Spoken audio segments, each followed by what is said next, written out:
Alrighty, hi everyone. I hope those activities were a nice time. Let's go ahead and take a look at the summary. Now, I just had you read. Let's see. So we had finished off with I want fat men around me.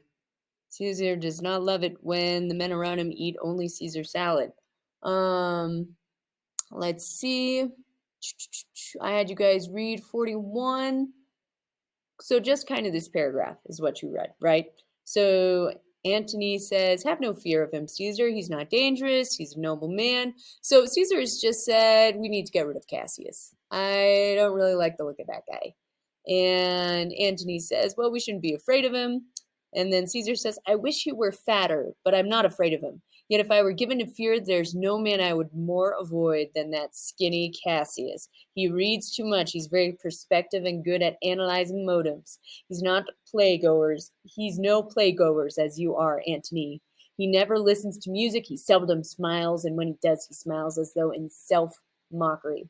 So Caesar's going on this big old rant. Let's have a chat about what he means by it. So, if you were a king who wanted people to just follow you blindly, if you wanted your subjects, think about it, in Kingdom Mrs. Murphy, do I want subjects who are asking questions constantly? Do I want subjects who question what I do? I don't know why I'm comparing myself to a tyrannical king. I don't mind it when people ask questions, but if you had a kingdom and you were trying to run it and you just wanted people to follow you blindly, would you want smart people? Would you want people who were thinkers, who read a lot, who could kind of see what games you were playing and how to stop you? Or would you want not very smart people? Would you want the person who's always going to the gym, who reads all of the books they can, who are constantly analyzing situations? Or would you want the fat guy who only watches Squid Games over the weekends and does nothing? I mean, that's kind of what Caesar is saying. He's saying, I would much prefer to have people around who were fat and lazy and didn't know very much. This Cassius, he's too smart. He's going to catch on to what I'm doing. That's what he's saying, okay? Alrighty. So that's what happened in what you read. In just a second, let's go over the questions that I had on Nearpod. Okay, so we are looking at the questions from 39 to 41. Who did Cassius trust to tell them truthfully what had gone on? Cassius was telling Brutus, okay, we need to pull this person aside, pull him aside and ask, who was it? Everyone. Absolutely correct. It was Casca. What tipped Brutus off that something odd had happened at the races? Think about this one. What had tipped them off? What did they see in everybody else's faces? They were all embarrassed, right? Like some guy had bloodshot eyes. They all looked kind of sweaty. They all looked uncomfortable. Something weird had happened. Okay, what kind of men did Caesar think were safe to have around him? Did he want fat boys or slim Jims? Everyone. Fat boys, that's exactly right. What kind of hunger do you think Cassius has that worries Caesar? What kind of hunger? Clearly, it's not hunger for food, right? If he's not a fat boy, what kind of hunger does Cassius have? A hunger for knowledge, a hunger for truth, a hunger for power. Any of those would have worked. Was Antony right that Cassius is no troublemaker? Tell your partner what you believe and why. Obviously, we don't have partners here. So you could either talk to your imaginary friend right now, let him know if you think that Cassius is up to something or not. Or you could grab your mom and tell her what you think, or your dad, or your sibling, or your dog. Just let them know. Do you think Cassius is harmless, like Antony says, or do you think maybe he's up to a little something, something? Go ahead, talk.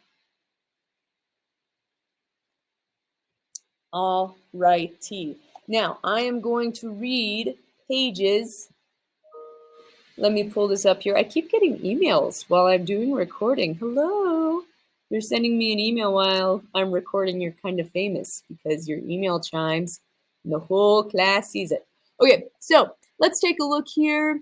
I'm going to read through this little conversation with Casca, Brutus, and what's his face? Cassius. So I'm going to read down to the bottom of 43.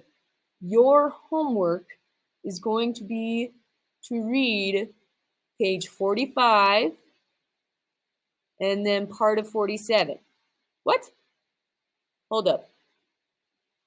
Okay, hold on. Your homework. Oh, no, wait. Hold the phone.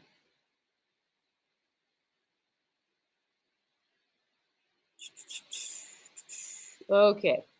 Your homework is to read page 45, 47, and then the top of 49. It's just this little paragraph here. Then you are going to write me a 5-sentence. This is not 3 sentences, it's 5 sentences. A summary of what happened in all of Act 1, Scene 2. Everything from when, let's head back. Everything from the beginning of the race until the very end of the entire act. Okay? You're writing me a summary of Act 1, Scene 2. Only Scene 2. Excuse me, I think I misspoke. You're only writing me a summary of Scene 2. So I'm going to read down to the page, bottom of page 45, or bottom of page 43. You're going to read 45, 47, and a little chunk up on 49. Alrighty? Alrighty. Here we go. Alrighty, so we have Casca, we have Brutus. Hello. Cassius is also supposed to be here. He accidentally has an animation on him. So he shows up at the very end. But Cassius is in the scene for the entire time. All right, so Brutus pulls. Dun, dun, dun, dun, dun, dun. Where did we go? Here we are. Okay, Brutus pulls Casca aside. And Casca says, "You pulled my cloak." Let's give him a voice. What about, "You pulled my cloak. Do you want to speak with me?" Brutus says, "Aye, Casca. What happened today to make Caesar look so grim?" "Well, you were with him, were you not?" "I wouldn't be asking you what happened if I had been." "Well, they offered him a crown, and when it was offered, he brushed it aside with the back of his hand," Casca demonstrates. "Then the people all shouted." "What was the second noise for?" "For the same reason." "They shouted 3 times. What was the last cry for?" "Why, the same again." "Was the crown offered to him 3 times?" And see, Cassius was here during this whole scene. I just did the photo wrong. "Yes, indeed it was. And he put it aside 3 times, each time more gently than the last. And at every putting aside, my honest fellow citizens shouted." And then Cassius says, "Who offered him the crown?" "Why, Antony." "Tell us how, gentle Casca." Alrighty, then Casca tells this whole story, blunt as ever. "I'm hanged if I can describe it properly. It was all tomfoolery. I took no notice. I saw Mark Antony offer him a crown." That's Antony. Antony's his last name. "Well, it wasn't really a crown. It was one of those laurel wreaths. And as I told you, he set it aside the first time. Mind you, I think he wanted to have it. Then Antony offered it to him again. He pushed it aside again. In my opinion, he was very reluctant to let go of it. And then Antony offered it a third time. He turned it away the third time. And as he continued to refuse it, the mob hooted and clapped their rough hands and threw their sweaty nightcaps in the air. And, blunt as ever, I'm hanged if I can describe it properly. It was all Oh, hey, this is repeating. Oh my goodness. Okay. Alrighty.